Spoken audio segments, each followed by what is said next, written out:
Before we get started today, I have some exciting news. Today's video is brought to you by a collaboration with Voidmonster.org. Voidmonster is an online shop created by MTG artist Forrest Immel. He is an incredibly talented artist responsible for some of the game's most striking recent pieces. Each month, Voidmonster launches a week-long campaign for a new set of exclusive TCG-inspired accessories and apparel. This month's release is the Live and Learn drop. It includes the options of a sleek, elegant deck box, a double-sided angel and demon token, and a beautiful, vibrant playmat featuring some beloved and nostalgic faces. If you decide to grab both a deck box and playmat, you'll get the double-sided token as a free bonus. Pre-orders for the drop are open now, and last until January 18th at 12 p.m. Pacific Standard Time. Once the window closes, it's gone, so head to voidmonster.org and secure yours today. Follow my link in the pinned comment below to grab yours and help support the channel. And thank you to Forrest for sponsoring the video. I am getting burnt out on Magic is a phrase you hear often nowadays. You run the risk of burnout with anything you do repeatedly, but there's a specific pattern I've seen in the complaints people raise when I talk to them about Magic. They usually phrase their discontent like this: I cannot keep up with Magic. There is too much coming out too fast. Or, I'm tired of being bombarded by spoilers. I think that there's something to this criticism. On December 9th, 2025, Magic showed the world a sneak peek of the upcoming Marvel set they're working on. At the time, discourse was mostly centered around how the Hulk interacted with some old cards, but something peculiar happened here. Marvel was not the next set to release. Okay, you may say, but spoilers have been overlapping a bit for a while now. What's the issue? Well, Marvel wasn't the following set either. In fact, Marvel Superheroes is the fourth set of 2026, a release that was nearly 7 months away depending on what day it comes out in June. This has departed the realm of reasonable hype stirring, and I think contributes significantly to the burnout felt by the player base. There is no time to breathe between sets. As a game, Magic has entered a state of infinite spoiler season. People have already started to identify the core issue here: fatigue. Once you realize that there is never going to be an end to the preview season, that there will perpetually be something new getting revealed, there is an acceptance that you simply can't follow all of it. People have other hobbies, responsibilities, and their own lives, and although this game can be a significant part of that, when it is produced in such a way where there is always a constant mental tax to keeping up with it, fatigue sets in. This is where a common counter-argument arrives. Why don't you just stop trying to keep up with it then? This sounds reasonable at first. If the issue comes from struggling to remain up to date with new releases, then just stop caring about being up to date, right? Start ignoring some of them. This unfortunately falls apart pretty quickly to scrutiny. There's a couple reasons why just stop keeping up doesn't work. First of all, if you're playing any competitive Magic format whatsoever, this just isn't possible. When playing to win, you need to be able to consider every option available and decide which of them will help you perform the best. It's not enough to just consider the popular cards people are playing right now. You need to consider what supports those cards, what counters those cards, and what other possible strategies emerge when new cards arrive to support them. This requires extensive knowledge of the cards in your format's pool, and when spoilers come out, it's important to analyze them and see if anything sends up a flare for potentially shifting the metagame. Choosing to ignore spoilers simply isn't an option for these players. Don't worry though, after all, that's only affecting a couple of formats, right?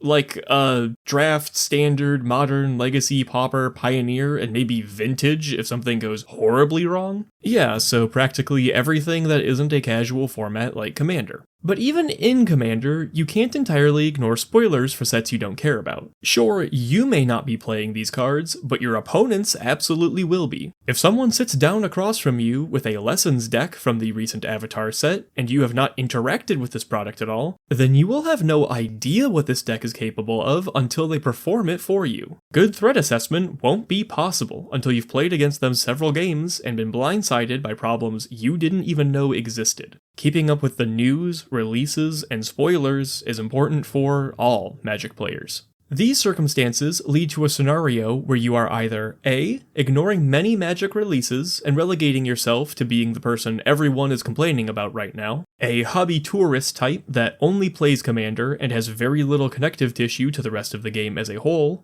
or B, you are bearing with the relentless release schedule, the infinite spoiler season, and are risking burnout in the process.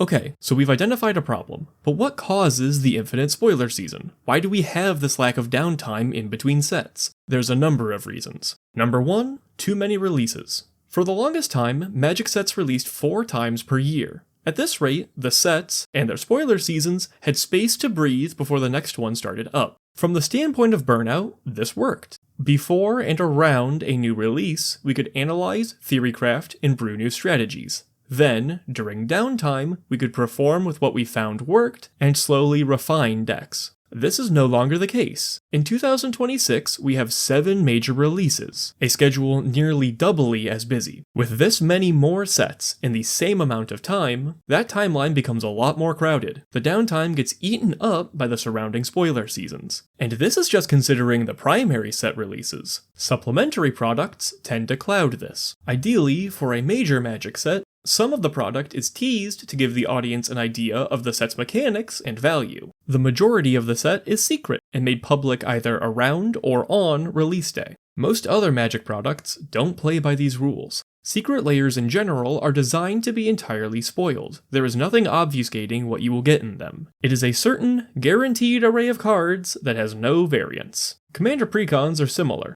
The fact that these are also cards being put in front of the players by the news cycle makes them similarly contribute to the feeling of saturation with information, and thus they compound spoiler fatigue. Alright, on to issue 2, the length of spoiler seasons. If you have more releases, and thus more spoilers, you need to reduce the amount of time each spoiler runs if you want to conserve downtime. Wizards of the Coast is not doing that. The spoiler seasons overall seem to be running for just as long, if not longer. Those Marvel spoilers coming out 6 to 7 months ahead of the set are a bit of an outlier, sure, but they aren't alone. The first sneak peek of Lorwyn this January, as well as Marvel, were back in August, and the upcoming TMNT set had a large run of spoilers earlier this year as well. Getting spoilers for sets 4 releases down the road means that there's never any dedicated downtime. The question instead becomes how many previews are overlapping at any given moment. This directly contributes to fatigue, but it also creates a lot of confusion around release schedules for the less tuned-in players. Seeking out information and correcting confusion and misconceptions takes a mental toll, which also causes fatigue. In short, spoiler seasons are starting much too early and going on for too long. They also seem to be influenced by a bit of preferential treatment towards Universes Beyond products. Sure, Lorwyn got its first 15 spoilers back in August, but Marvel crashed this spotlight, and that was a set almost a year away from release at the time. This is possibly the result of contractual obligation. WotC is no longer the sole group concerned with how their products look in advertising. The companies they partner with want their IPs to be profitable and well represented. Additionally, spoilers being an effective form of advertisement isn't exactly secret. Trailers, for instance, are a well-established part of the film industry. Putting these together, if it benefited Marvel to get early or frequent spoilers for the upcoming Hero set, I don't see any reason they wouldn't be cracking the whip to get it done.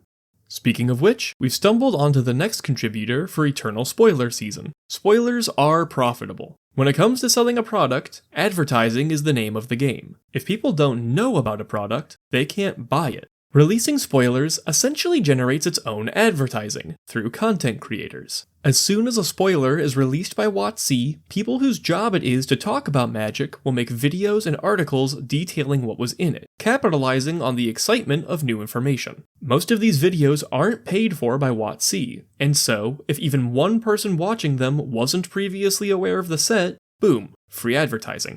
Okay, maybe this isn't entirely free, you still have to pay someone to make the article releasing the spoilers, but I have to imagine it's a lot more efficient than buying ad space outright. If spoiler season is long and comes in waves, the awareness spreads further and more consistently, so the likelihood of someone hearing about the product increases. Combine this with the changing of Magic's sales strategy to focus on mass appeal. If you're a die-hard Magic player, then you probably know what major products are releasing already. That's all well and good, but die-hard Magic players aren't the target audience anymore. It's important to WotC that people who have never had an interest in Magic hear about these products. Final Fantasy was the best-selling Magic set of all time. A massive amount of people who have never played the game before bought this product. The thing is, if Final Fantasy fans don't know that Cloud Strife is being printed on cardboard, then they can't buy the cardboard. In the age of universes beyond, WotC needs advertisement now more than ever.